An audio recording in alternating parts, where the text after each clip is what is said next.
Today is Tuesday, August 17th, 2021. Coming up on Roland Martin Unfiltered. Karma is a mother.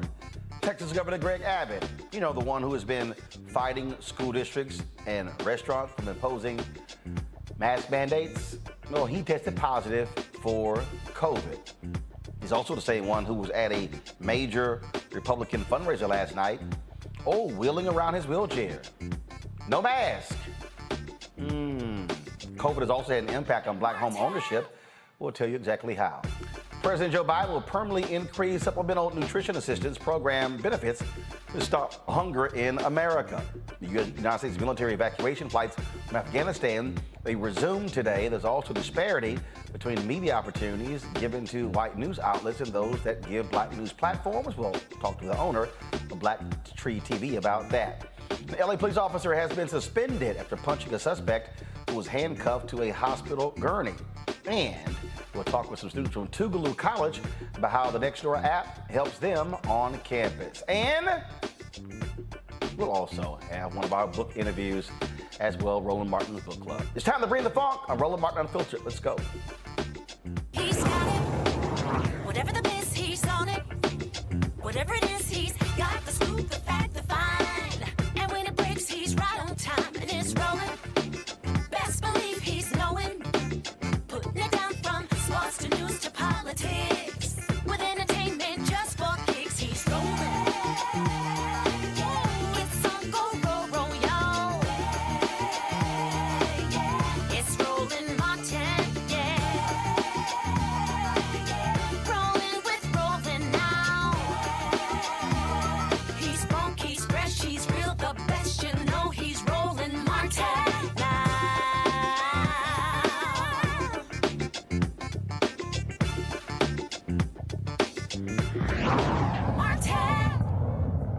Well, folks, this is video last night in Texas of Governor Greg Abbott at a Republican fundraiser. As you see, he's there in the wheelchair. He's hugging people. I mean, nobody. Go ahead and just keep running it.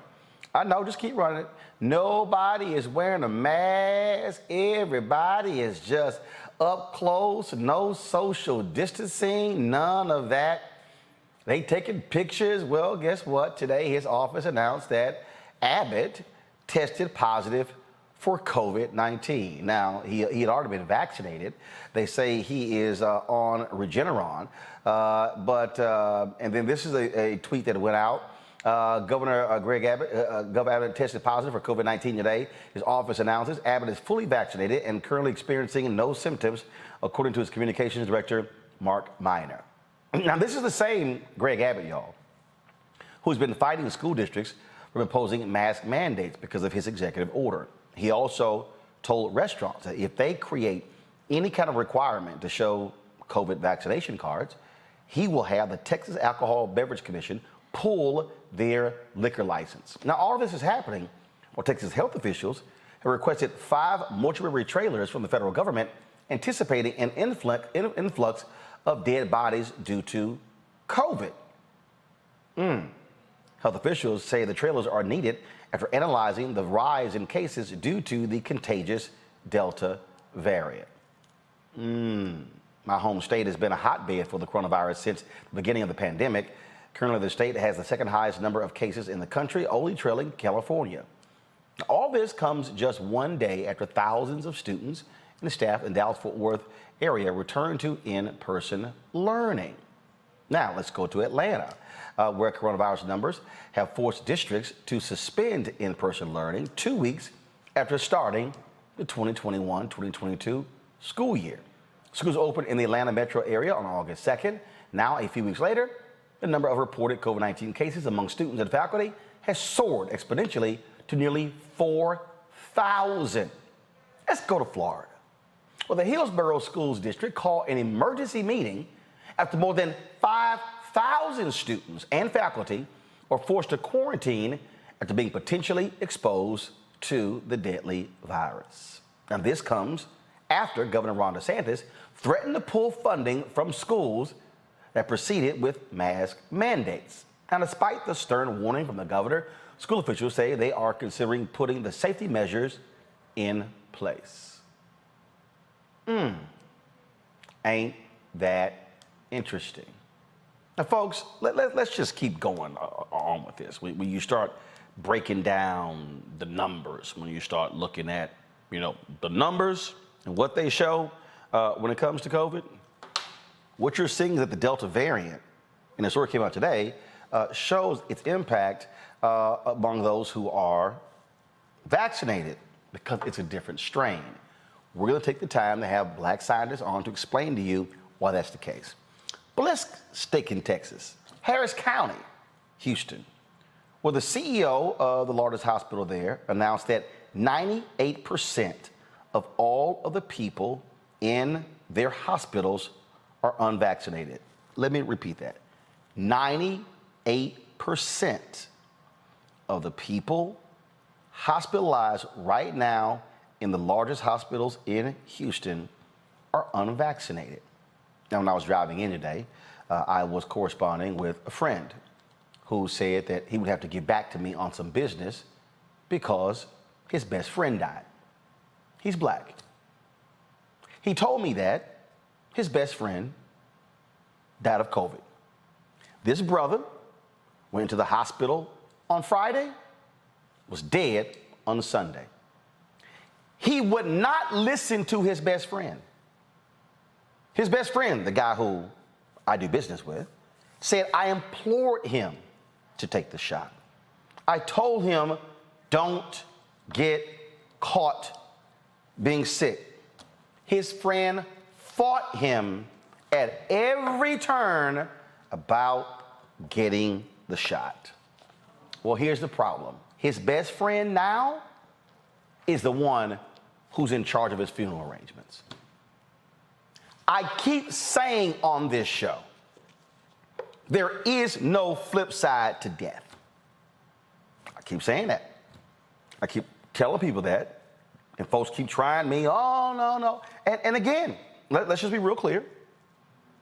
Every single person has the absolute right to make their own choice. One of the things that you keep hearing from DeSantis and from Abbott is that let parents choose. Florida Senator Rick Scott, let the parents choose. I'm sorry. Are the parents medical practitioners? Are they healthcare experts? No, this is actually where government plays a role in this. We're going to be joined in a little bit by Andrew Spar, who's the president of the Florida Education Association, to talk about this. I want to go to my panel right now because, again, folks, we're trying to get you to understand what is going on in this country, but people simply don't really want to pay attention. Danae Joseph, she's an immigrant rights activist, joins us right now out of California. Mustafa Santiago Ali, a PhD, former senior advisor for environmental justice at the EPA. All right, folks, glad to have you here on the show. Danae, wow, isn't it interesting that Greg Abbott, at this big Republican fundraiser last night, hugging people, shaking hands, he tests positive for COVID today. That means if they actually follow protocols, every single person at that fundraiser needs to be in quarantine and I'll have contact tracing because they all came into contact with a COVID positive governor. The irony, Roland. And first and foremost, thank you so much for having me back.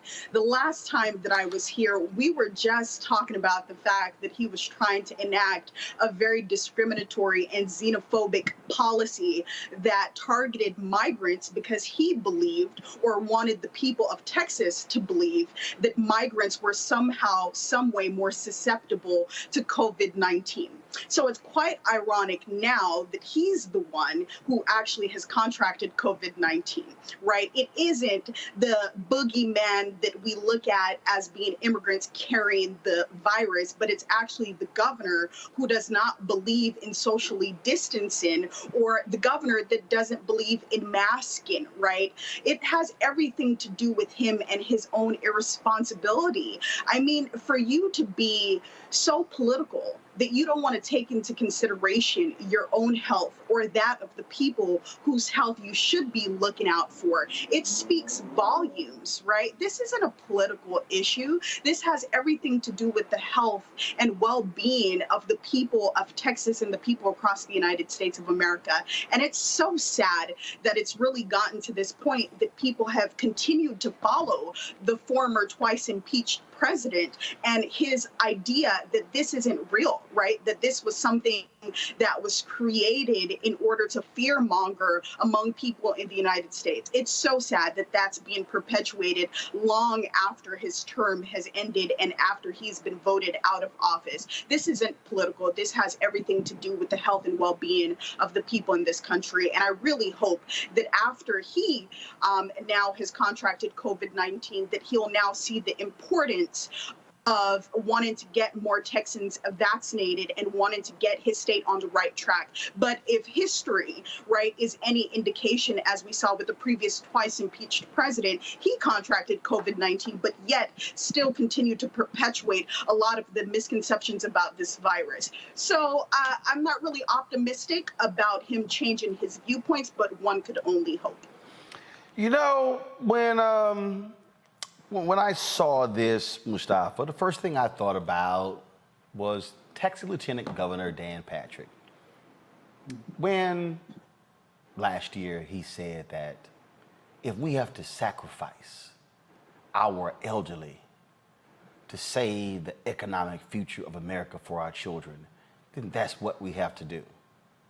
I wonder if Dan Patrick is saying, Governor Greg Abbott, if you die, it's to save the economy of America. Ain't it interesting what happens when it creeps up into your backyard? My granddaddy said, if you keep poking at a snake, eventually he gonna bite you. So, you know, that's that country wisdom that many of our elders actually have. You know, it's so nonsensical in what these folks can continue to do time again. They will literally sacrifice, not just folks of color, they will sacrifice their own. And we see that continue to play out. You know, not just in Texas, but across our country, we've got about 40 million people who are dealing with lung disease. So they have they have these conditions that make them even more vulnerable. We know that we got about 7 million kids that fall into that number. So they're literally sacrificing our children, they're sacrificing our elders, and they just don't care because they place politics over people's lives. Well, and the thing here that really is amazing to me is how Abbott and DeSantis are fighting tooth and nail. How the governor of South Carolina today fighting mask mandates. Today, though, the South Carolina State Supreme Court Republican ruled that the University of South Carolina can indeed have a campus-wide mask mandate. What you're also seeing is you're now seeing school districts, parents push back against this nonsense. Yeah, we've shown the video of those yahoos in Tennessee, but I'm talking about we're seeing a significant number because contrary to what these idiots are saying, these parents do not want to be burying their children early because of stupid politics like these folks are exhibiting. Unfortunately, this is a direct result of the rise of Trumpism under his administration and what we've seen perpetuated even after he's been voted out, right? We've seen the Republican Party time and time again come to his defense after the insurrection. And what we've seen is members of the party, whether that be in Congress or state legislatures across the nation, continue to affiliate with the previous twice impeached president because they believe that his ability to influence members of the American people is still that strong. And so, unfortunately, until they can recognize that he did lose, right, and there was no bought election, that the election results didn't go his way, and that's because Biden did win, and that votes were counted and recounted. Until people can get that through their thick skulls, right, unfortunately, we won't see the flip side of this, because they are buying into the exact same stereotypes and misconceptions that were perpetuated under the previous administration. And even though many of these individuals who were naysayers have privately gotten vaccinated, we know that Trump and Melania and that his family has been vaccinated in wake of the COVID-19 pandemic, but they've done so silently, and that they haven't utilized their platforms to say to the members of the American people who've supported them in the past that actually we were wrong, that it's important that you be vaccinated, it's important that you wear masks, and that you are socially distanced, because if you were to do those things and listen to the mandates that are sent down by the CDC and other health officials and authorities in this country, that you are more than likely going to be able to survive this pandemic. Until they do that, and until they start telling the truth about this virus and the very real impact that it has to make, not only on this country in the present day, but for the future, there's future ramifications of this virus. And until those individuals who are naysayers and very vocal opponents of people like Dr. Anthony Fauci and many other scientists and health officials who tried to tell us over and over what we need to do to get to the flip side of this, until they do that, we unfortunately won't see any better results. We will continue to face the rise in cases that we're seeing across the nation. We will continue to see states and localities buy things to prepare themselves for the massive loss of life. And it's unfortunate that it has to get to that point, but it's been politicized that much more. And until we could get to the flip side and have these individuals strip themselves away from the previous Trump administration and from his rhetoric, we actually won't do better as a nation. And that's unfortunate. Andrew Spars, president of Florida Education Association. He joins us right now. Andrew, glad to have you back on Roland Martin Unfiltered. So I know y'all hate to say I told you so, but we are seeing exactly what happens when you have an idiot governor who just refuses to listen to health officials. Is he still fighting tooth and nail to keep school districts from imposing mask mandates? What's the latest happening in Florida?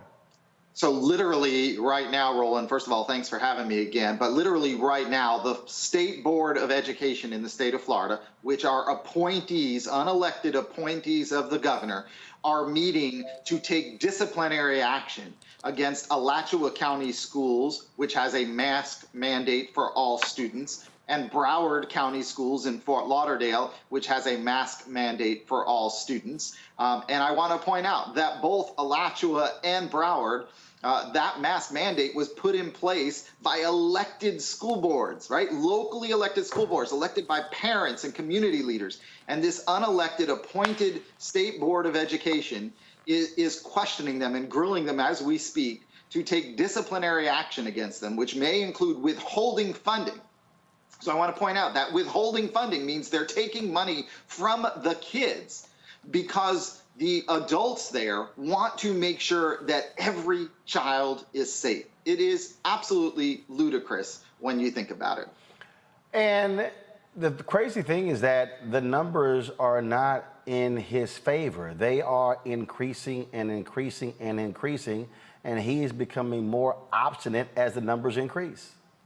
Yeah, look, Hillsborough County, which is Tampa, they reported last week that they had 5,700 students quarantined or who had COVID last week. 5,700 students. On top of that was another over 300 employees, teachers and staff who were quarantined as well. Those are really high numbers. And Hillsborough County has now called an emergency school board meeting for tomorrow to come up with better strategies to help stop the spread of COVID in our schools. We have seen increased quarantining and outbreaks since school started a little over a week ago now. So here's a question that really jumps out. Are you seeing Republican parents say publicly, yo, I'm sorry, we're not going along with this? I mean, or are we seeing still a small minority of people driving these actions by DeSantis in Florida? Yeah, I think it's a small number of people. And what we've seen in our school boards across the state is that a lot of people who come and say don't put mask mandates in place aren't even parents. They don't have parents in the public school system. They may not even live in that community. They are coming in and they are actually saying to school boards, don't put these mask mandates in place. Look, here's the bottom line. Every educator, I'm a teacher by trade, every educator has this sacred trust that's placed in us that parents believe that we are going to do, and we take it seriously, right? We are going to do everything possible to keep their child safe when they're in our care and make sure that they're getting the education they deserve regardless of race, background, or zip code. Every child that comes through our public schools is going to be protected by the people who work there. And the governor is trying to force a break in that sacred trust because obviously you can't have that sacred trust with the governor. And he's trying to silence those who are trying to protect kids. I'll also point out, Roland, there's been 2 lawsuits filed here in Florida, one in the federal courts for on behalf of students with disabilities. Parents have come together on behalf of their children who may have disabilities and saying that under the IDEA, the Individual Education Accountability Act, that they are not being protected under Governor DeSantis's mandate for no masks. And then you had another group of parents in state court who filed saying, what about our rights as parents? You're talking about parental right, but you're taking away our right as parents to keep our kids safe by allowing mask mandates based on the conditions in the school district. Well, again, I think the battle lines are being drawn, and to me, this is one of those moments where folks have to be questioned and chastised on their ideology because it has nothing to do with ideology.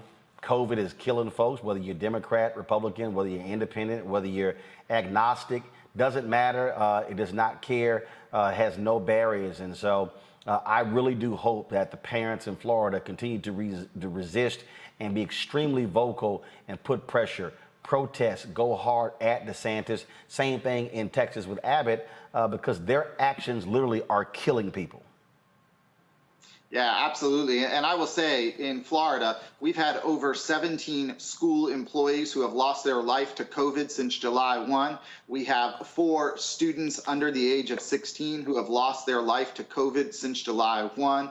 And that's way too many. One life lost to COVID when we can actually take measures to prevent the spread and the seriousness of COVID is one too many. And we have to remember, 1, those over the age of 12, go get vaccinated. That is the best way to beat COVID.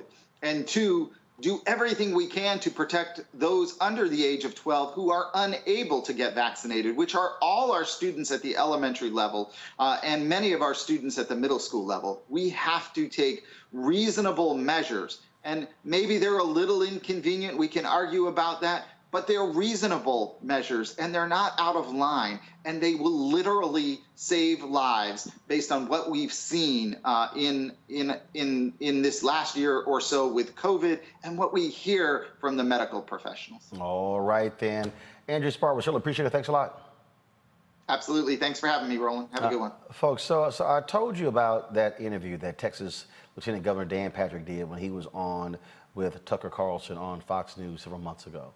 We're going to show you some of that because, again, I want you to understand how nutso these folks are. They're nuts. And I need everybody who's watching to understand that these are the people who literally are engaged in our public policy. These are the people who are in office right now, who are making decisions about what happens with our children, what happens with our lives, and what they continue to do. What they continue to do is to gaslight. And the crazy thing is, they are appealing to a small minority of loud, outrageous people who form the base of their party. They are appealing to, yes, lunatic Donald Trump. They are appealing to all of those individuals who think like them. And so, again, for the people who say, oh, you're making a big deal out of this, nope. I'm only looking at the actual facts. Over the weekend when I was in Houston, I spent some time at dinner with 3 black doctors.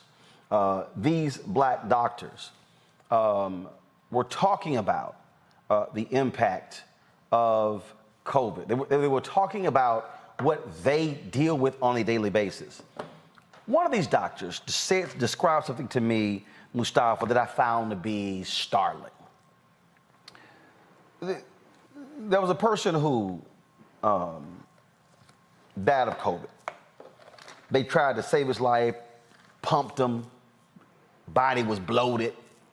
So the family comes in and they're literally looking at the dead body. And they go, he didn't die of COVID. And the doc says, yes, he did. Yeah, he died of COVID. And then the person goes, well, no, you can't. Are you going to put that on the death certificate? And the doctor said, yeah, we're going to put it on the death certificate. Then the person says, oh my goodness, look at his body being all bloated. This was the quote. He would die if he saw how he looked. He was dead. So yeah, he would die if he saw how he looked, because that's how he looked due to COVID. This is, like Mustafa, the dude is dead. The doctors are saying he died of COVID. No, he didn't.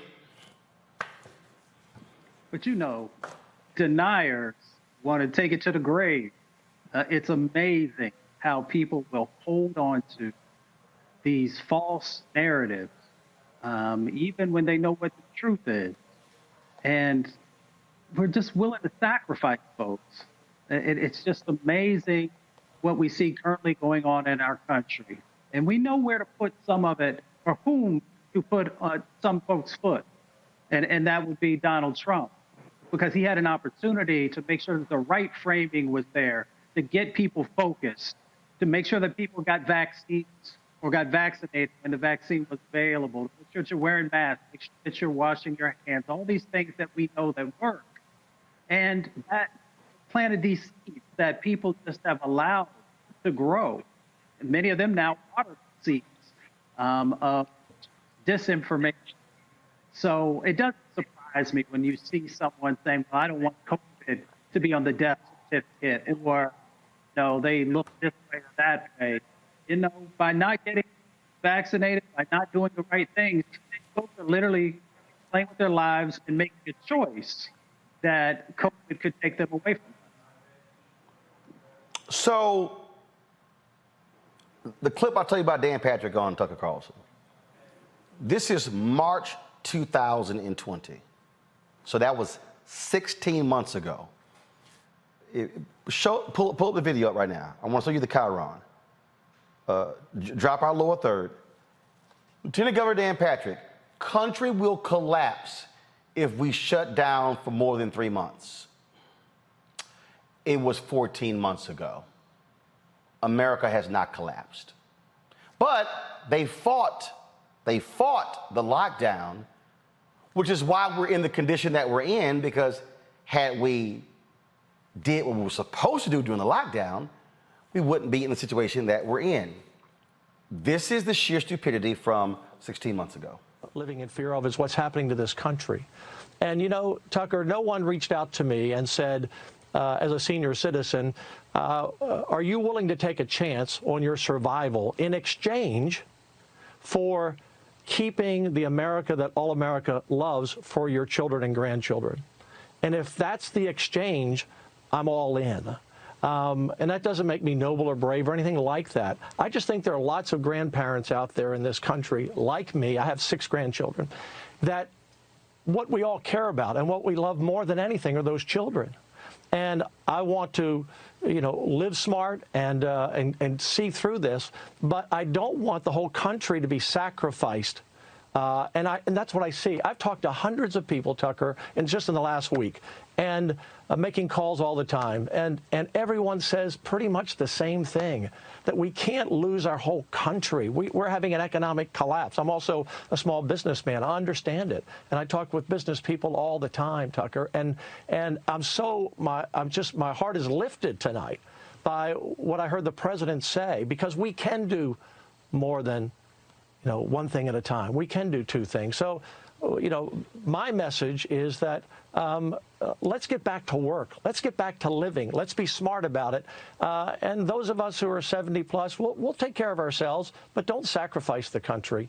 Don't do that. Don't ruin this great American dream. You're basically saying that this disease could take your life, but that's not the scariest thing to you. There's something that would be worse than dying. Yeah. And look,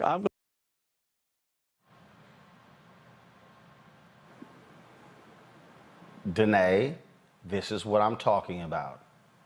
As a senior, no one called me to ask my opinion. No, dumbass. I'm sorry. You're not going to get a personal phone call to say, hey, Dan, do you think we should do lockdowns and mask mandates because we actually really depend upon what you have to say? And then they say, oh, but these grandparents, they love their children. And I'm sure they probably like to see their grandchildren, as opposed to their grandchildren seeing them in a casket or an urn. And for everybody to understand, the lieutenant governor of Texas is more powerful than the governor of Texas, because he oversees the state senate. That is the type of idiot who is in power. And if Abbott gets sicker and dies of COVID, he becomes governor. It's baffling. It is really baffling at this point. I mean, it is that kind of rhetoric that we are in the position that we're in today, right? That idea that if we were to some way, somehow, all 50 states be on the same page in regard to COVID-19 protocols and lockdown, that as a nation, we would somehow reach the verge of collapse simply because people, for the most part, would be sheltering in place, would be working from home, right? All of these things would happen. I mean, we literally have case studies for this, right? We could look to Australia and New Zealand. Australia literally has been under lockdown for longer than the United States of America. New Zealand just announced brand new COVID-19 lockdown protocols after one case of COVID-19. What is our excuse? It's the idea that he's propagating, that saying that if we were to provide people with the resources and services that they need to shelter in place, that we would collapse. First and foremost, the United States is one of the wealthiest nations on earth, thanks in large part the vast majority of its wealth coming from the backs of enslaved Black people, right, who have yet to reap the benefits of the labor in which our ancestors put into this country, but they paid by blood, sweat, and tears. But that's another story, right? So when we look at this nation, by providing a stimulus package, last year we saw so many Republicans say that if we were to to provide a stimulus package of a multi-trillion dollars that the United States would not be able to sustain it. Guess what? That happened not once, but twice, but 3 times, and yet the United States of America did not collapse, right? There are social services that are being provided simply due to the pandemic, and the nation is not on the verge of collapse. In fact, there's many industries that are doing much more better today than it was previous to the pandemic. So the nation would not collapse if we were to be on lockdown. And the reality is, if we were to go under a lockdown back then in the early months of COVID-19, then we would not be dealing with it a year and a half later, right? We would have already been on the flip side of this pandemic. But due to those attitudes, we will continue to have to face the verge of collapse if we have to continuously do this versus doing it one good time, getting it over with and being on the flip side. But it's because of that rhetoric that we will continue to be in this space. And I just hope that we could move beyond that point for the sake of the nation and for the sake of the globe. You know, Mustafa, last point on this before we go to our next story. This is the same Greg Abbott who was pushing Texas state troopers to arrest migrants, saying that they were the cause of COVID spreading in the state. No, it's white male Republicans at fundraisers with no masks. Exactly. We know Greg Abbott and the weaknesses that exist in his leadership and in his policy. You know, this is about politics. It's about stupidity, but it's also about politics. If they can create more chaos, then they think that they can win in 2022 and then take that on 2024. When I was a Fed, I had to take an oath to protect folks, both foreign and domestic. I don't know what oath these folks have taken, because they continue to put people's lives in danger that are in their state and, of course, across the country. So I'm pretty much done with them. And as I said last week, you need to sue them. You need to sue them for child endangerment. You need to sue them for public endangerment. And I guarantee you they will get their act together. Absolutely. All right, folks, got to go to a break. When we come back, more on Roland Martin Unfiltered. Don't forget, we want you to support what we do here at this show. Your dollars make it possible for us to do what we do. You can join us via Cash App. Our goal is we ask 20,000 of our fans to donate at least $50 a year, $4.19 a month, 13 cents a day. And trust me, those resources are critically important for us to do what we do. Cash App, $RM Unfiltered. PayPal.me/R Martin Unfiltered. Venmo.com/RM Unfiltered. Zelle is Roland at RolandSMartin.com. Pull the graphic up, please. Again, Zelle, Roland at RolandSMartin.com. Roland at RolandMartinUnfiltered.com. Cash App, $RM Unfiltered. PayPal is PayPal.me/R Martin Unfiltered. Venmo.com/RM Unfiltered. And so we'll leave that up as we go to break. We'll be back in a moment.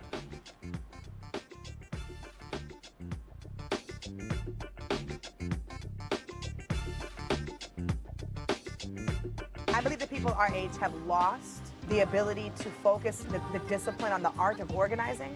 The challenges, there's so many of them and they're complex, and we need to be moving to address them. But I'm able to say, watch out, Tiffany, I know this road. That is so freaking dope.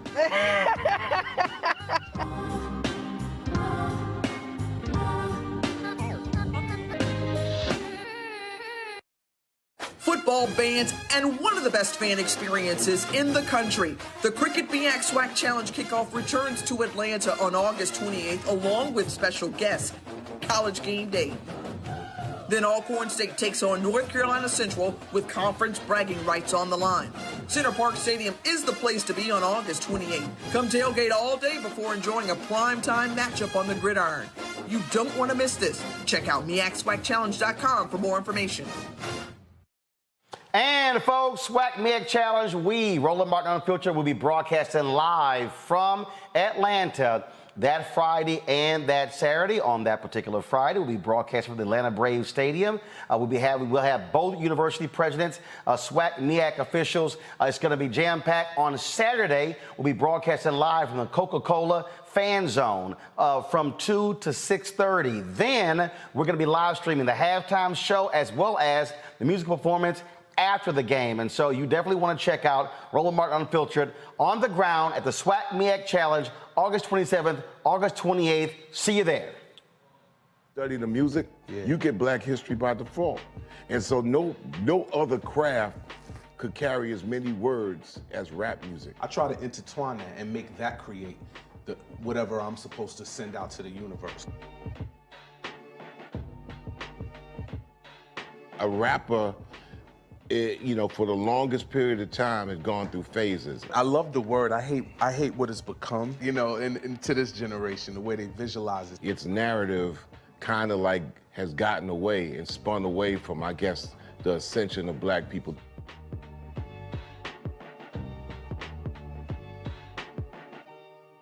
I'm Chrisette Michelle. Hi, I'm Chaley Rose, and you're watching Roland Martin Unfiltered.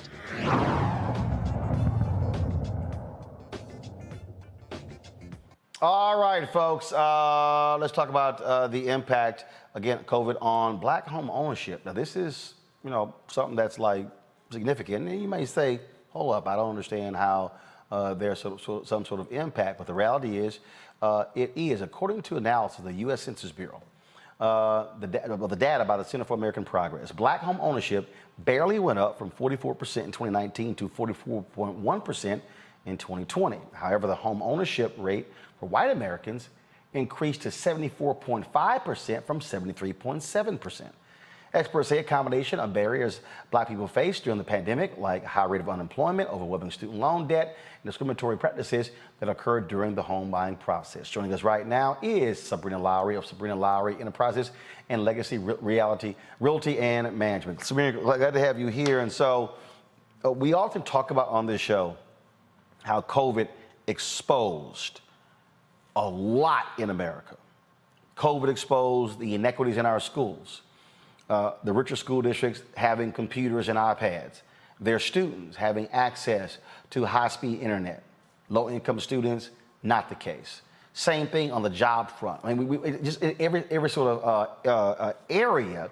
And so here we're dealing with the home ownership, Black home ownership rate, which fell to its lowest since 1968 when the Fair Housing Act was passed under Donald Trump. Now, he loved talking about what he did for Black people, but let's talk about that home ownership rate that went down to actually 40%.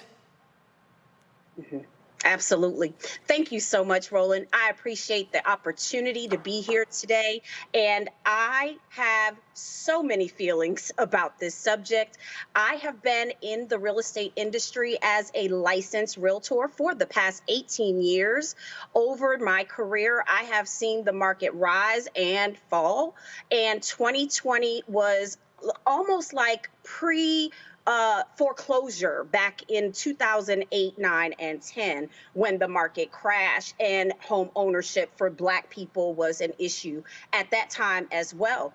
I teach a fair housing class, and it's a 3-hour continuing education that in 2020, to your point, the National Association of Realtors made some revisions to our continuing education training so that not only for the public are we having to educate consumers about home ownership, but there are disparities. As you just mentioned, I wrote these statistics down, Black versus white. That's almost 30% differential in Black versus white home ownership. I have a problem with that.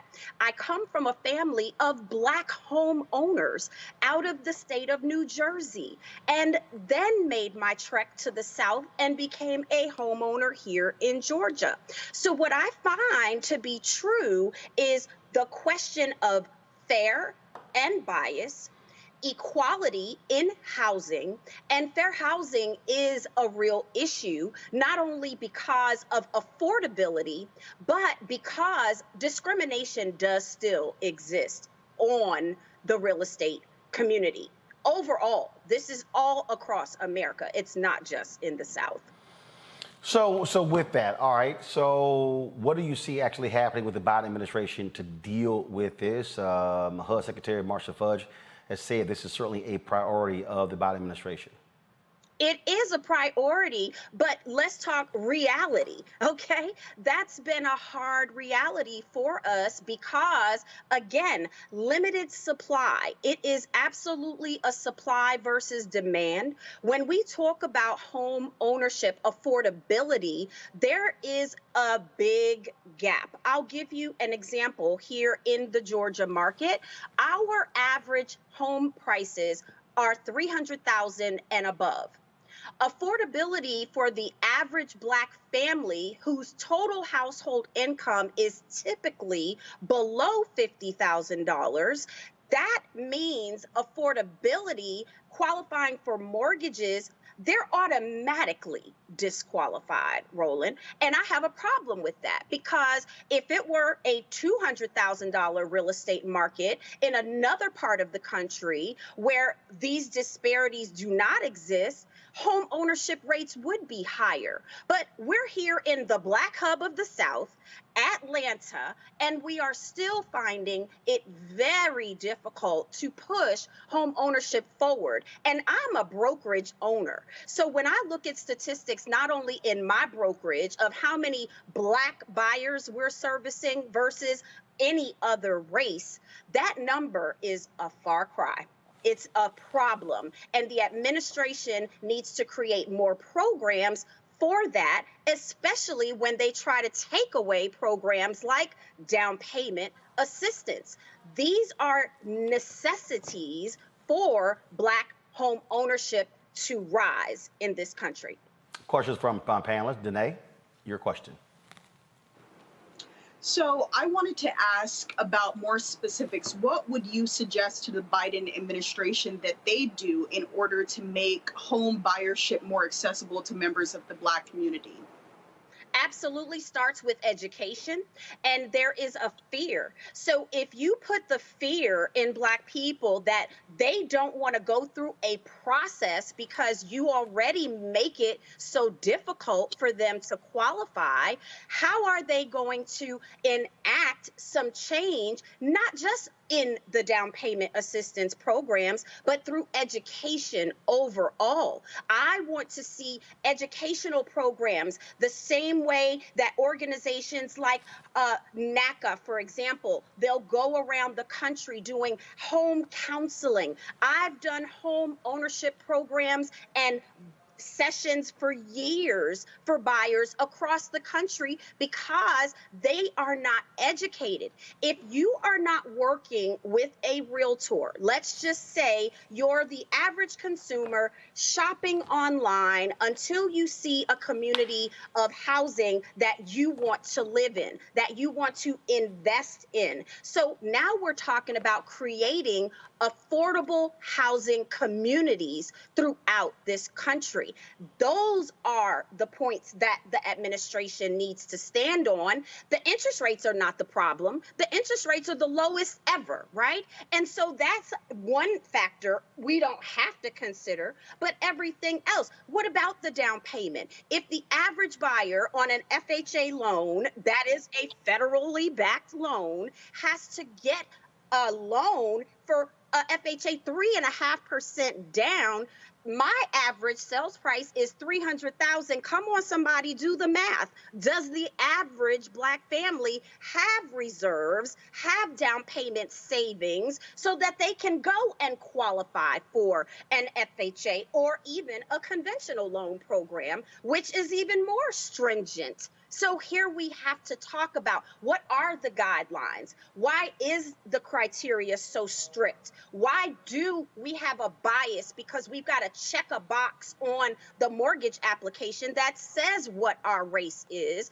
And so when we're talking to the banks, we're talking to the lenders and these mortgage brokers, that is a factor of consideration. I don't care what anybody says, because I'm servicing these buyers. I'm representing them in the streets, going to war, going to bat for them so that the sellers understand their money is just as good as any other race. Mustafa?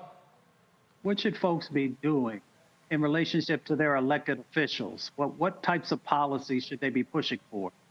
I love that question. Again, as a Realtor member, I donate to what is called our PAC. That is our Realtors Political Action Party. And what do?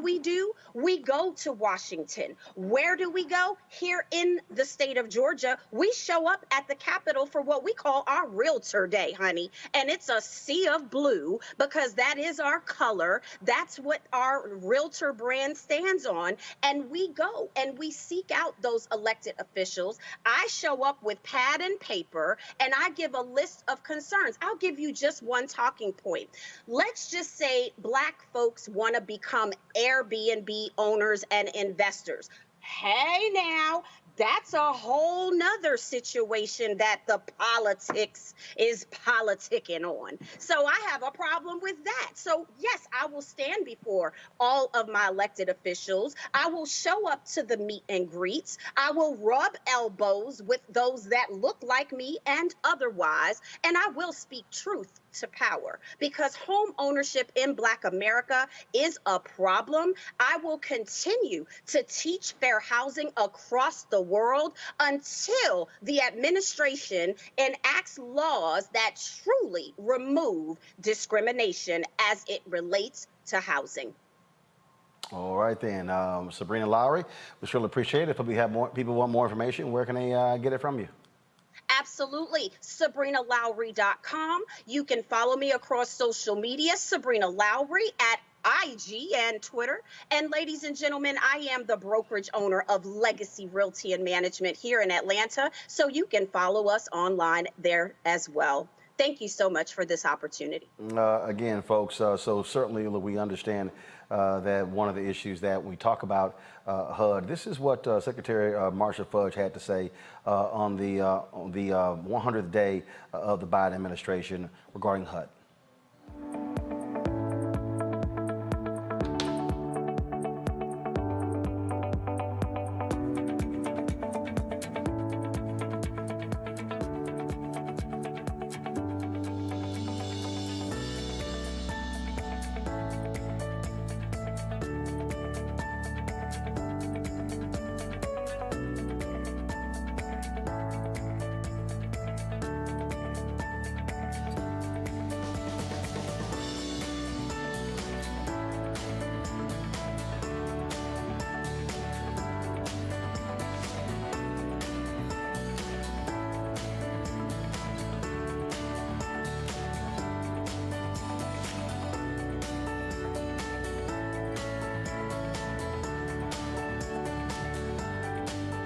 My responsibility and it is my desire, Ms. Watson-Coleman, to change things so that everybody believes that they have a fair shot in this country.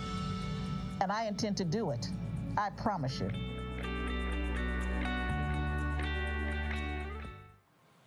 All right, folks, let's talk about Afghanistan. U.S. military evacuation flights resumed from Afghanistan today. The Taliban tried to calm fears during its first news conference since taking power.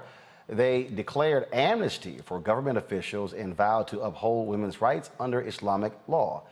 White House officials released the following statement. That is, the Hamid Karzai International Airport is open and flights can land and depart, including on the civilian side. As of this morning, there are 3,500 troops on the ground at HKAL today. U.S. military flights are taking off from HKAI with American citizens and U.S. Embassy personnel on board. And so that's what's happening in Afghanistan. You also have an effort where the Biden administration is pledging to actually bring Afghan refugees to the United States, not sitting well with the Fox News crowd because they say, ooh, that's what happens when you bring in these people. Then, of course, you get this fool, Charlie Kirk, that bigot over with the Turning Point USA. This fool actually said that this is what happens when you bring in more Ilhan Omars. Okay, she's not from Afghanistan. She's actually from, you see, that's the problem. They think everybody look alike. That's part of their problem. Just so y'all understand what's going on. Let's give you an update of what's happening in Haiti. The death toll, folks, has been increased to nearly 2,000 in Haiti. So what is happening there They continue to deal with the rubble there. Also, severe storms that are hitting the island, the tropical storm there. And so that is hampering all of the various efforts. Now, the tropical depression has weakened, but it is still a problem that is taking place there. And so you're seeing a lot of the video being posted. Just so you understand the impact, this is some video that was posted on Twitter of what it was like in one household when the earthquake hit. Watch this.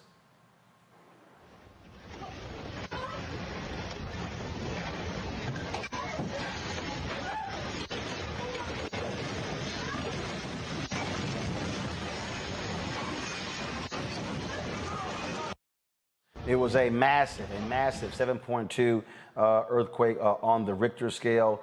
And again, as we're seeing, folks were greatly impacted. Seawater as it was, rushing down streets there as well. This is some of the video that was posted from a couple of days ago as folks were fleeing the water as it rapidly moved throughout one of the communities there. And so they continue to put together efforts to help people in Haiti who are being impacted by this devastating earthquake. And so you have the earthquake on top of this tropical depression sitting on top of Haiti, and then of course they're still dealing with the aftermath of the assassination of the Haitian president just a few weeks ago. And so we certainly continue praying for the Haitians there, but also, again, they're going to be providing information to you on how you can help, how you can give. Again, this is some of the video there of people gathering their belongings. You look at how the earthquake just destroyed a lot of these homes, already not built on firm foundation, but you see what happens there. And so I'm sure as the rain moves out, then you're going to actually have more folks trying to get in to offer their level of assistance to Haitians in this time.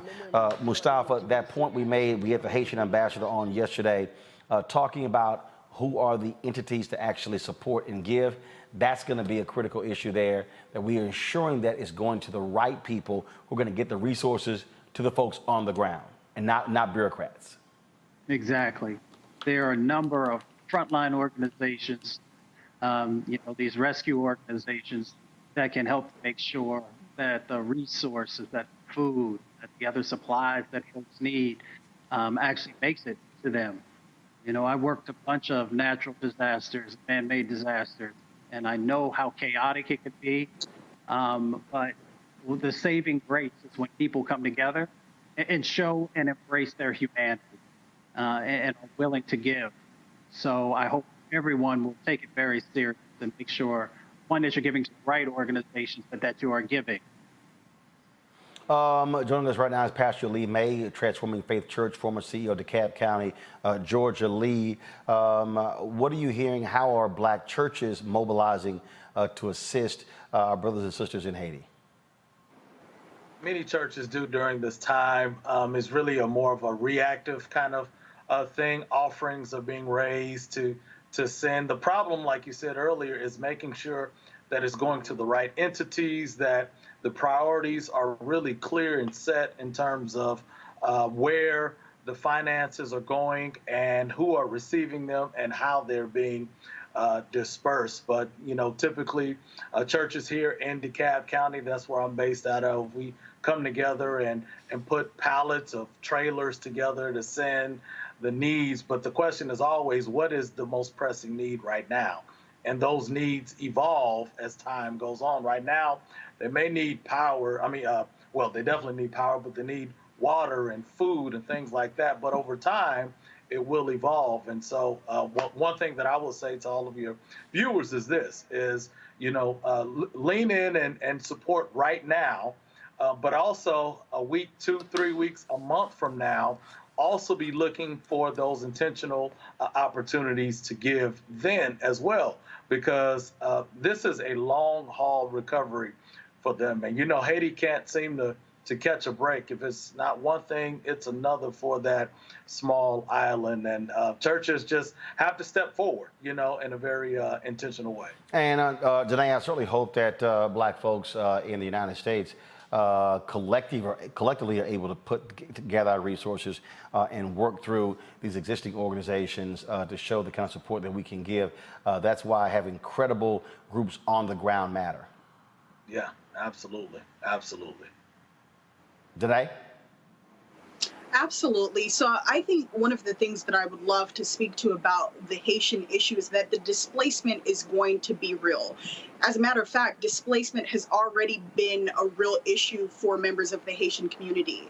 If you know anything about what took place in Haiti in 2010, there were actually a host of migrants, thousands, tens of thousands on the ground in Mexico that were seeking asylum as a result of the natural disaster that hit their homeland. And we saw those people have to remain in place in Mexico because the United States refused to grant them asylum. And it's unfortunate, like the previous person said, that Haiti simply can't even catch a break. So it's not just going to be about the monetary aspect of who can give and how much they can give. It's also going to be about people seeking refuge in the United States of America and countries across the globe as well, too, to make sure that they can have access to safety and security moving forward, because they haven't even recovered from the previous disasters that they've encountered. And not just that, the destabilization at the hands of the assassination of their president Moise,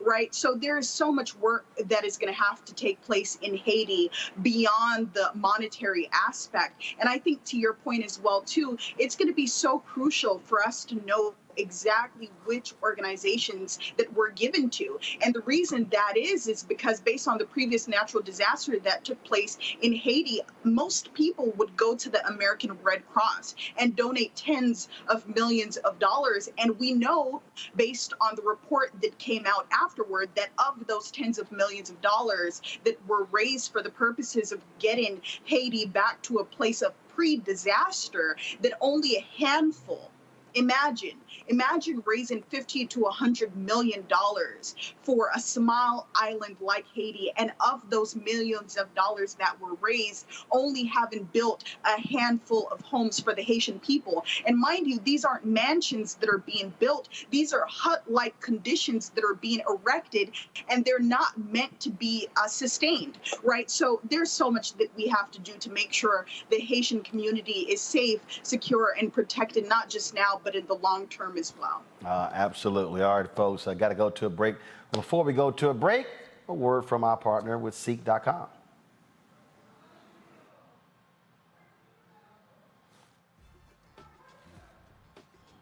All right, folks, so we should be playing a video. There we go.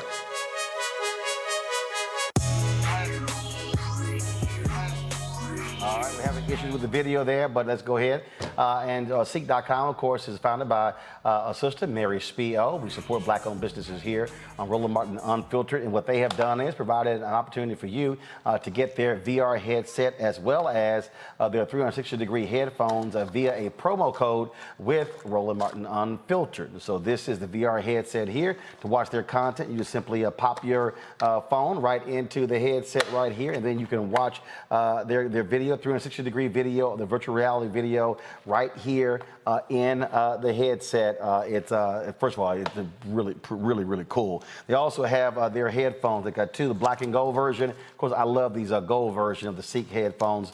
And so you can get this via the promo code. Should be seen at the bottom of the screen. Please let me know when it's going to show up. The promo code is RMVIP21, RMVIP21. Go to Seek.com to get one of both of those. And again, proceeds of what you, if you purchase one of the items, a proceed comes back to us here at Roland Martin Unfiltered. All right, folks, we'll be back in a moment.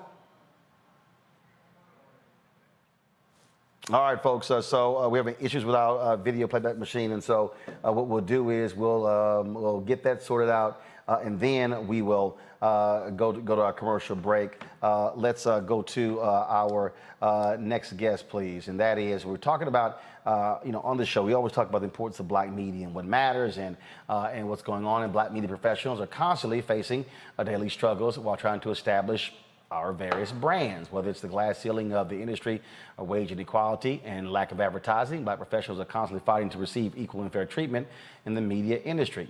Jamal Finkley, founder and CEO of Black Tree TV, shared his thoughts recently with the folks at Forbes, talking about the impact and what it means. And Jamal, we've had you on the show beforehand. We've seen so many people talking out in the aftermath of George Floyd and how Black Lives Matter. But are you actually seeing that take place in real time? I'll give you a perfect example. When I was reached out to by a company that was doing some stuff for influencers regarding Aretha Franklin's movie Respect, and I said, well, y'all might want the movie company might want to show some respect to black media. I said, because where the media advertising dollars? I said, I know for a fact that Aretha Franklin, who I knew very well, believed in black-owned media. I said, and so she would be offended if dollars were not being spent with black-owned media companies promoting her movie. And again, what often happens is they want us to do the content, they want us to push the stuff out for free, but they don't want to spend the money with us, but they surely will spend it with black targeted media.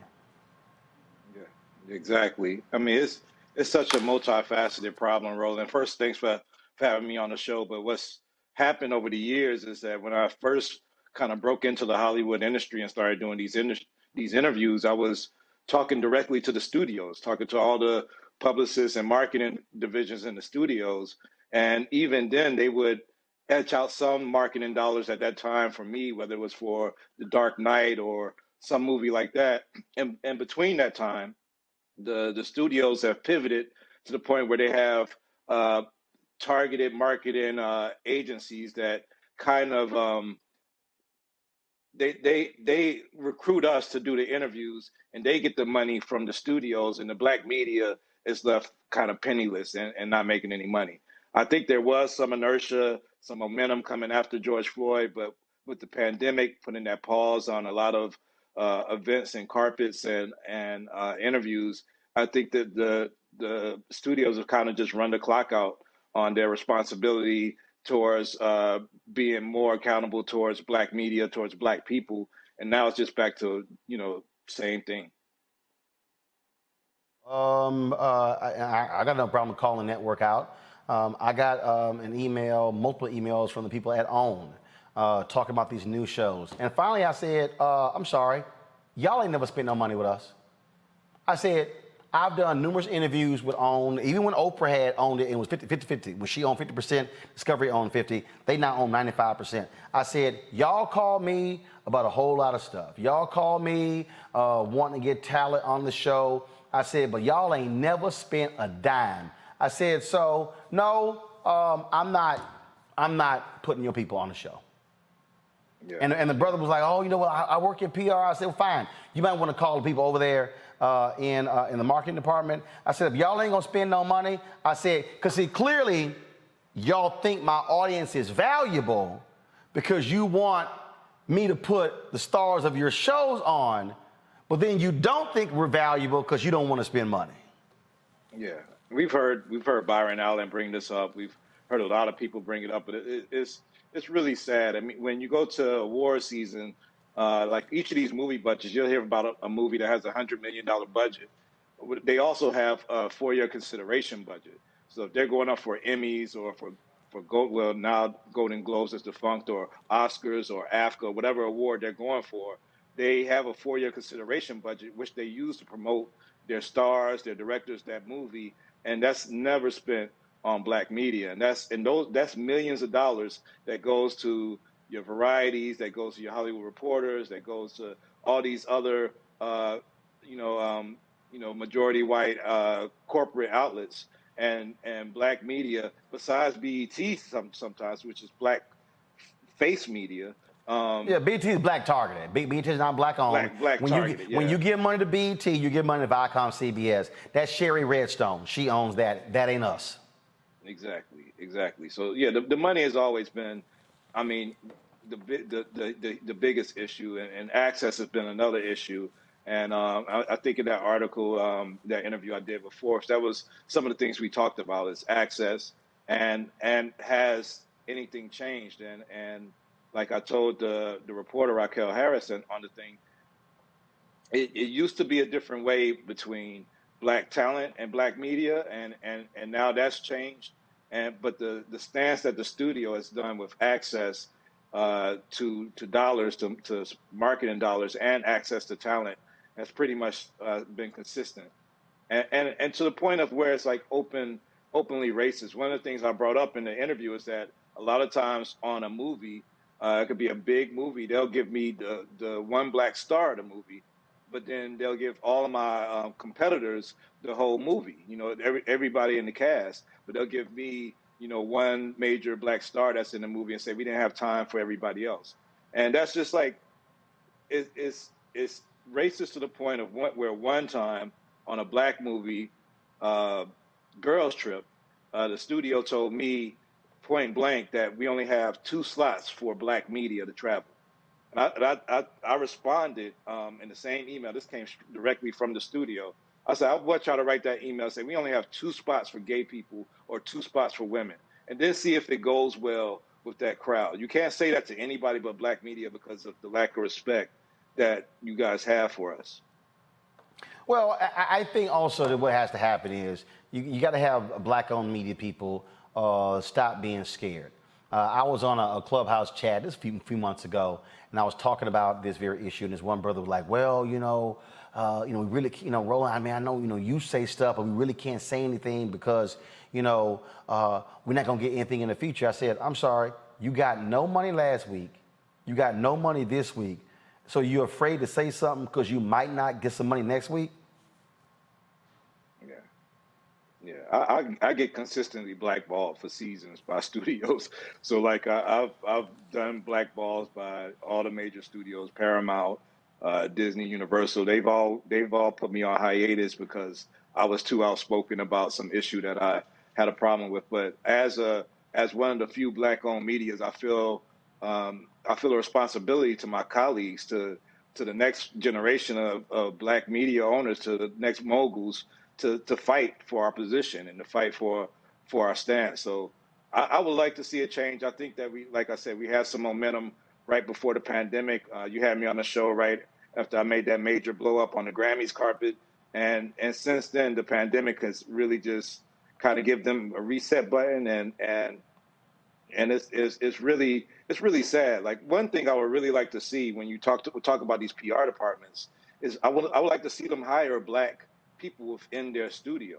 I mean, and some people have done it well. Netflix has a very diverse PR and marketing department. But when you go around to the other major studios, they hire out third-party agencies because they don't have anybody black within their staff that they feel like are culturally in touch with who the outlets to talk to and what the messaging should be. And I think that needs to change. It gives them, it relieves them the responsibility of being able to hire people that look like us. And I think that's just a shame.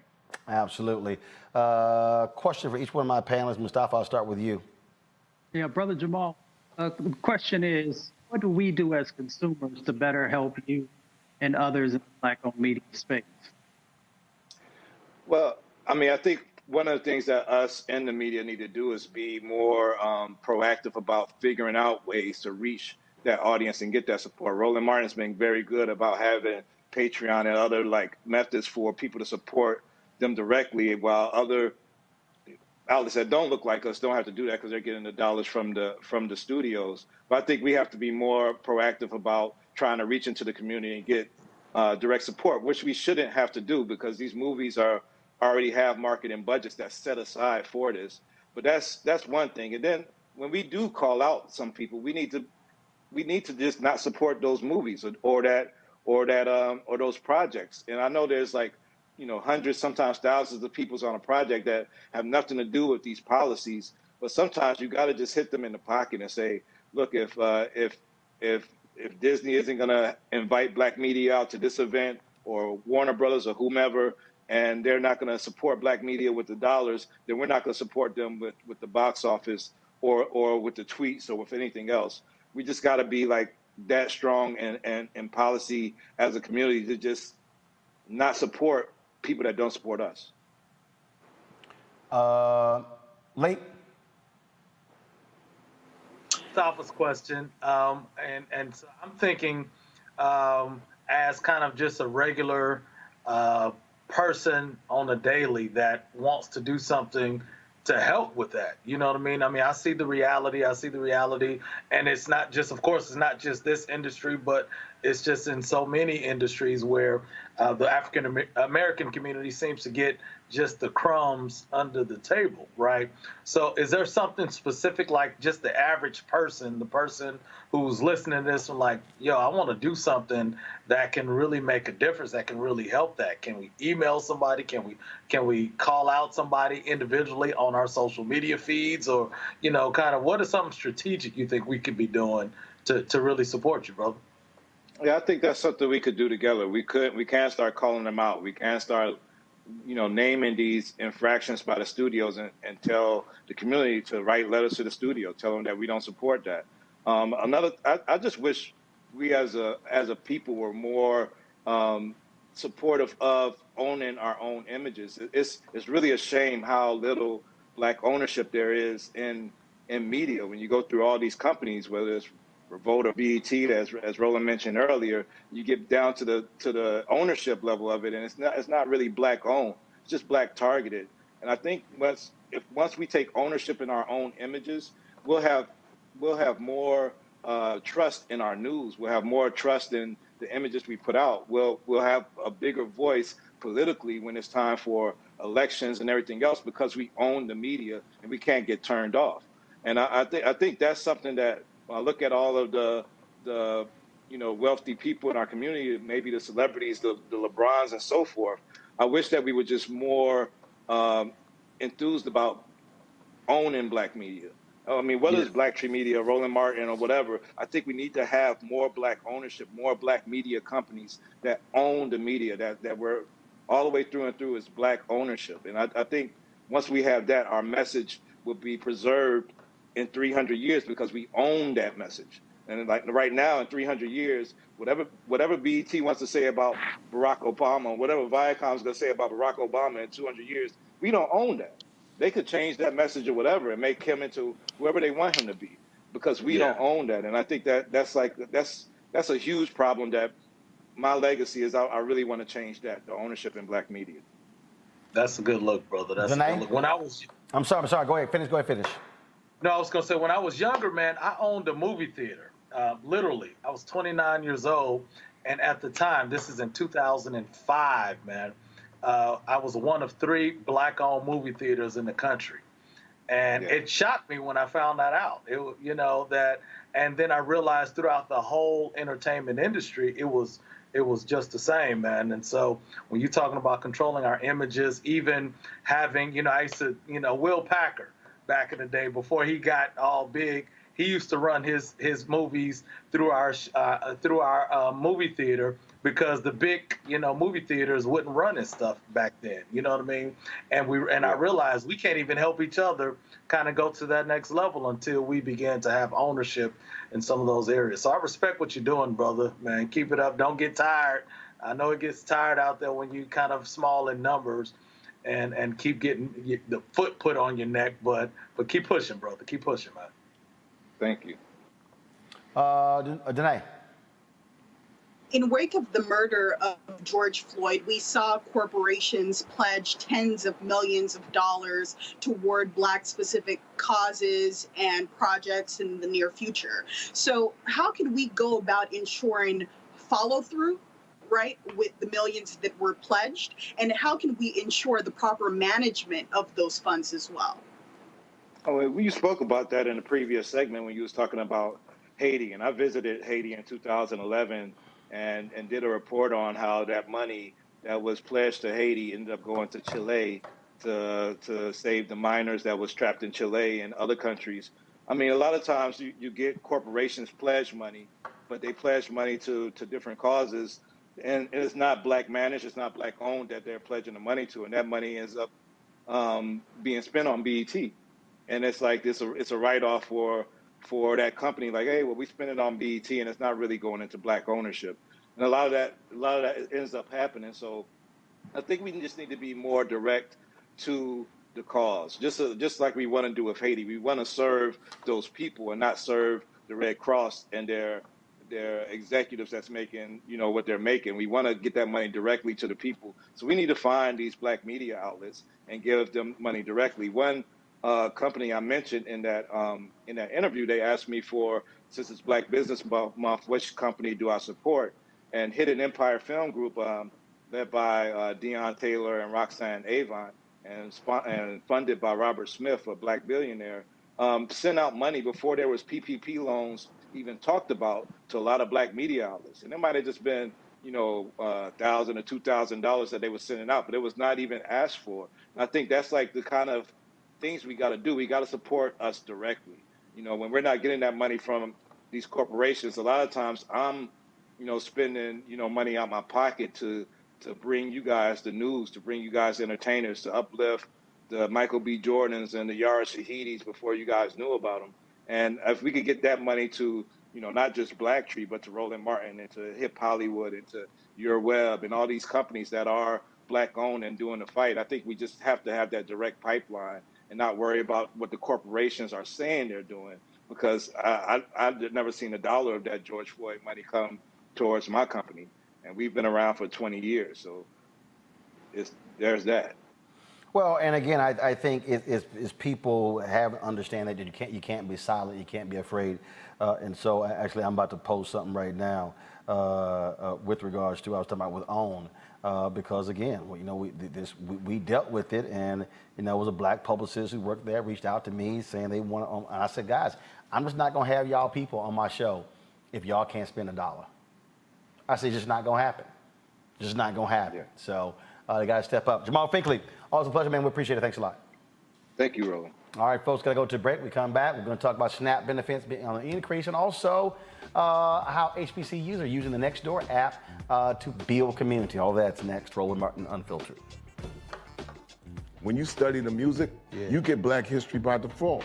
And so no other craft could carry as many words as rap music. I try to intertwine that and make that create whatever I'm supposed to send out to the universe.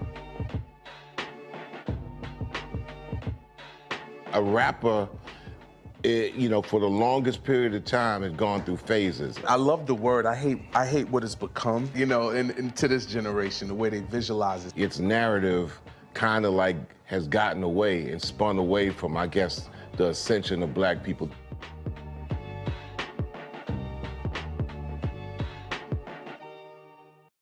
Football bands, and one of the best fan experiences in the country. The Cricket BX SWAC Challenge kickoff returns to Atlanta on August 28th, along with special guest, College Game Day. Then Alcorn State takes on North Carolina Central with conference bragging rights on the line. Center Park Stadium is the place to be on August 28th. Come tailgate all day before enjoying a primetime matchup on the gridiron. You don't want to miss this. Check out MEACSWACChallenge.com for more information. It ain't just about hurting Black folk. Right. We got to deal with it. It's injustice. It's wrong. I do feel like in this generation, we've got to do more around being intentional in resolving conflict. You and I haven't always agreed. Yeah. But we agree on the big piece. Yeah. Now, conflict is not about destruction. Conflict's going to happen.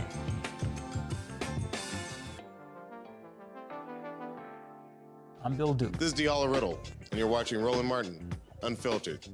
Stay woke. Supplemental Nutrition Assistance Program, or SNAP benefits, will permanently go up in October, making this the largest increase in the program's history. A 25% boost will help the 42 million SNAP recipients fight hunger. Store prices for food rose 2.6% in the past year during the pandemic. SNAP recipients got additional assistance as well. Joining us now is Sharice Crawford. She's the elected at large councilwoman of Washington, D.C. Glad to have you on the show. So is this happening specifically in D.C. or is it happening across the country? Hey, Roland, can you hear me okay? Yep, you're just fine. Excellent. This is a federal program. Thank you so much for having me. We really want to salute our President Joe Biden for this initiative. It's long overdue. Advocates, organizers have been on the ground floor long before the media's attention brought. But this is a federal program that's looking to trickle down into the local government organizations.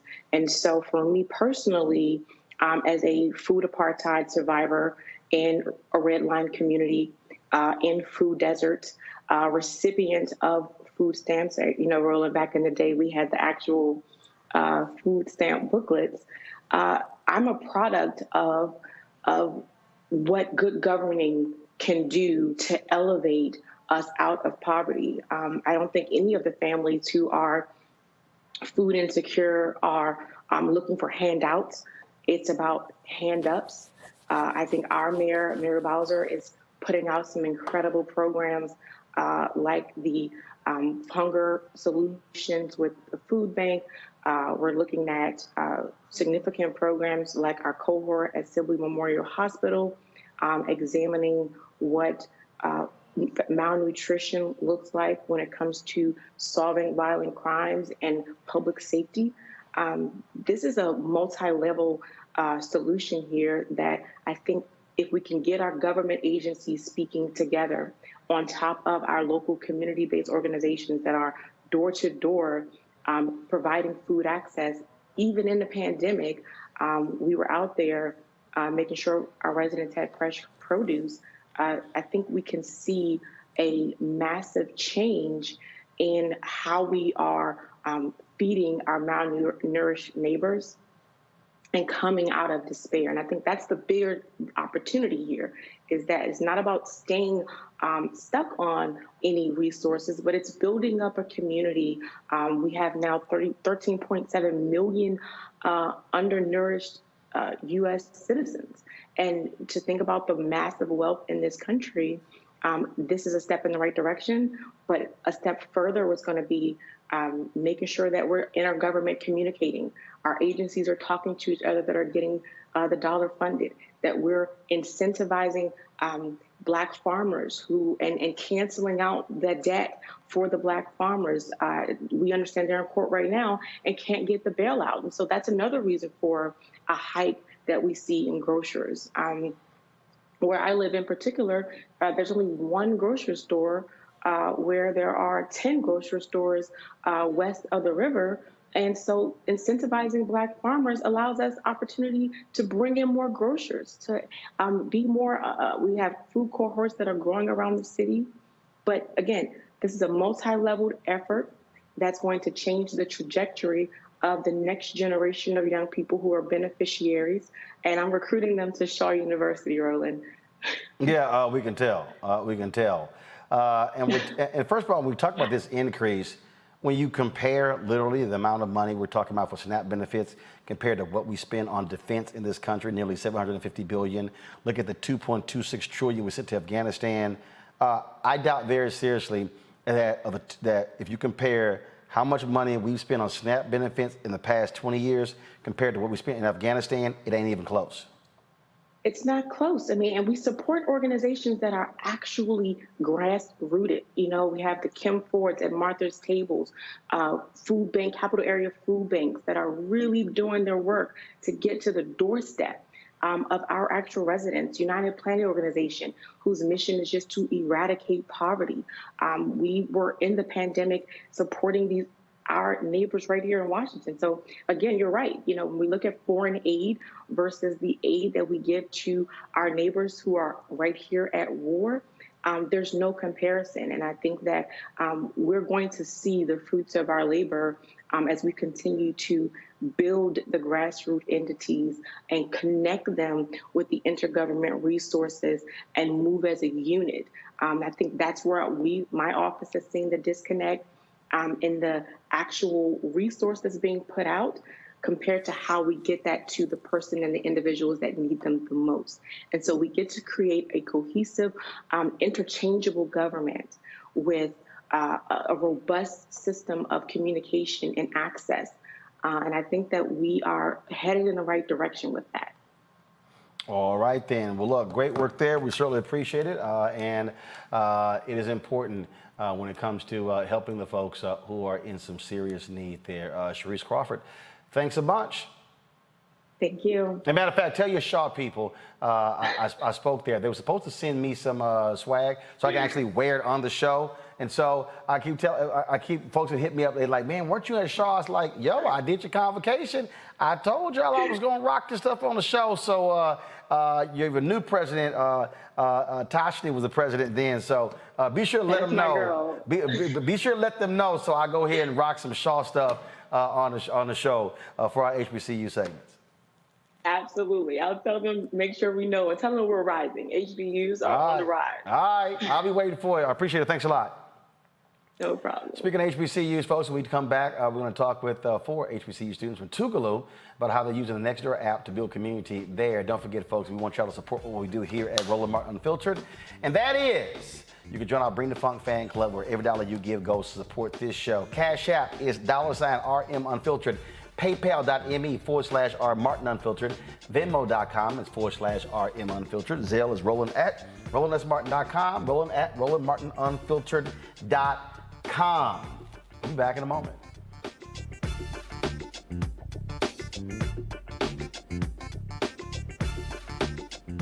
George Floyd's death hopefully put another nail in the coffin of racism. You talk about awakening America. It led to a historic summer of protest. I hope our younger generation don't ever forget that nonviolence is soul force. Priceless.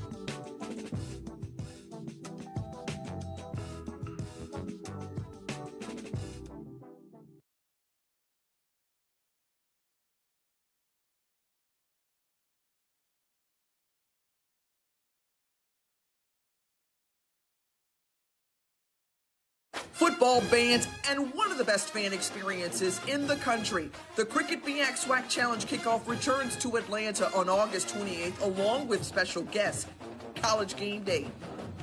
Then Alcorn State takes on North Carolina Central with conference bragging rights on the line. Center Park Stadium is the place to be on August 28th. Come tailgate all day before enjoying a primetime matchup on the gridiron. You don't want to miss this. Check out MEACSWACChallenge.com for more information. And we'll be there on the ground, Roland Martin Unfiltered, broadcasting live on August 27th and August 28th. We'll do our show August 27th from the Atlanta Braves Stadium, talking with presidents from both universities, SWAC and MEAC officials. Then on August 28th, we're broadcasting from the stadium in the Coca-Cola fan zone from 2 to 6:30 p.m. And then, of course, at halftime, we'll be live streaming the band performance. And then after the show, the fifth quarter, it's going to be another musical performance. We're going to have that on RolandMartinUnfiltered.com. Certainly glad to partner with the folks with Coca-Cola and the SWAC MEAC for that. We'll see you then. Hey, I'm Amber Stevens-West. Yo, what up, y'all? This is Jay Ellis, and you're watching Roland Martin Unfiltered.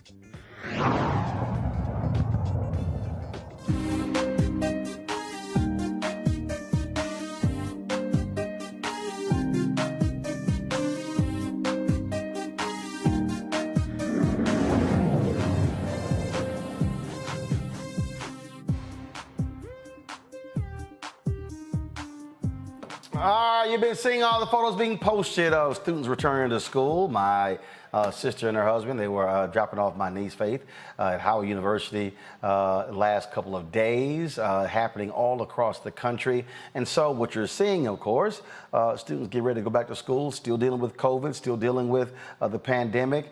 Some people still virtual, some in-person learning. So how do you then connect with folks from your hometown and when you're in a new place, but also when you need something? Well, a lot of HBCU students are utilizing the app Nextdoor to build community, if you will. Today, we're going to talk with the students from Tougaloo College, seniors Timothy Bridgman and Aurelia Kane, and also junior Mia Sanders. Glad to have all three of you. And so I'm very curious in terms of how, give me examples of how y'all have been able to connect via Nextdoor with your fellow Tougaloo students, and in what way? So we have currently been able to use Nextdoor to connect with other students by promoting our events and informing students in our community about different opportunities that occur on campus. For instance, we have HIV and AIDS screening, which occur on our campus, and we use Nextdoor to inform students of those opportunities so that they can continue to be informed about their health. So when you talk about that with the events, have you seen examples of where certain students are in need? Because one of the things that I see people post all the time, they're looking for a farmer's market, or they may need something fixed. They need something, and they're looking for a company that does some type of work. That to me, I think, has been one of the pretty cool things, because you have people give their own recommendations on how to make it happen. Yes. So for instance, like you said, looking for things that they need. So as far as, let's say, COVID testing and vaccinations, they also use the app for that as well. So if you ever need a COVID test, or you want to get a vaccination before you come back to school, we have numerous spots on the Nextdoor apps where you can receive it for free, or places that take your specific insurance and things of that nature. I think that when I think back to when I was at Texas A&M, look, large university, you never knowing who's all there, and we would try to communicate, hey, who's going home for the weekend, and can I get a ride?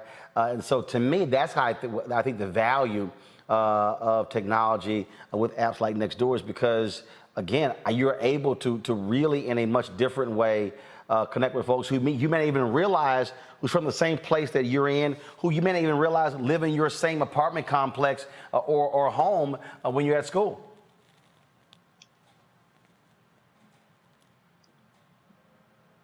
Absolutely. I think that knowing about Nextdoor and utilizing it to connect with people from your community and learning that information and bringing it to your college and university can definitely help you continue to be engaged with the events that are happening on campus, and continue to be engaged just in general with the student body and your education. Knowing others from your hometown and from your own community, and using that knowledge to connect with them and really use them as neighbors through the Nextdoor app, and understanding that there's a sense of community there that you can rely on. For instance, as you mentioned, when students are returning back home. So someone posted on a YouTube channel, how have you had conversations with folk when they're looking to get the right hairstylist? They said, I'm sure that's always a popular one, and I'm looking for the right barber in town. So yes, that's also something that you use the app for. So it has multiple different hairstylists, as far as, us girls, we need our braids, we need our sewing. So you can find different people who do different things on the app. And as far as the barbers, of course, you have different pinpoints where they show you, okay, you can go to this barber for this, or you can go to the mall and find barbers, as well as nail shops, anything that you need for your necessities. All right, then. Well, look, I certainly appreciate what y'all doing at Tougaloo. Tougaloo is one of the colleges I have not visited. I think I've spoken at more than 60 plus HBCUs, have not had a chance yet to be on your campus, and so hopefully that'll happen real soon. We would love for you to come down and visit us, and especially visit our chapel, where we have numerous civic, religious, and educational leaders who have spoken from our pulpit. People like Dr. Martin Luther King, Fannie Lou Hamer, Medgar Evers, Robert Kennedy, all have visited our chapel. So hopefully we'll have you to come in and speak to us as well. All right, y'all let me know. We'll bring Roland Martin Unfiltered and broadcast live from the campus. Just let me know. I sure will. All right, folks, I appreciate that. And then we also appreciate the partnership with the folks at Nextdoor. And here is a video that fully explains what the app is all about and how they have been able to really build community in a unique way. We're going to end our show with that one. Before we do that, don't forget, we want y'all to support what we do again here at Roland Martin Unfiltered. Again, we're building something amazing. Folks, in a couple of weeks, we're going to debut our new studio space. We've been building it, been growing it, making this thing happen. We got another great announcement coming up as well. And so we really have been doing some amazing things. Let me thank our panelists. Danae, thank you so very much. Lee, thanks a bunch. Mustafa, thanks a bunch for your thoughts and analysis. It's always great to have y'all on the show. Danae had some people here. They were like, "Oh my goodness, she back, she back." I did have somebody ask. They want to know about what's on your head, and somebody asked where can they get it. So I'm like, okay, I'll go ahead and just relay the message. So, what is it? Honey, we could do a little fashion segment. It is just a pearl headband that kind of looks like a crown of sorts, but pearl headband, got it from downtown Los Angeles, but you could also get it on Amazon or any Black-owned small boutiques that sell headbands. All right, so again, and look, see, I'm a full service host. I read the comments on Facebook and YouTube, and so they were inquiring about your headband, and then somebody said, "Oh, it is a headband," and Yes. then someone they were asking Mustafa, where you get your hats from? From New York. All right, so again, I'm passing on all the messages for everybody asking these questions. Lee, ain't nobody asked what you got on, so you know all they see is a gray jacket and black shirt. But that's the most important thing. He throwing an alpha sign up. See, it's 3 alphas. It's Lee, Mustafa, and myself. So Danae, you surrounded by black and old gold. That's all right. That's all right. I rock with y'all. That's how we do it. All right, y'all. I'll see y'all tomorrow right here on Roland Martin Unfiltered. Holla!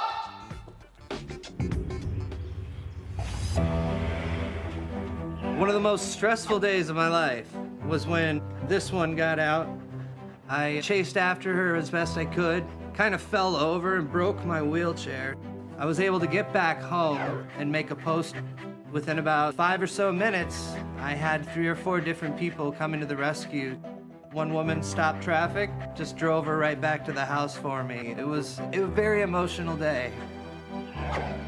Over a period of 10 years, my neighborhood went from being almost 98% black to being 98% white.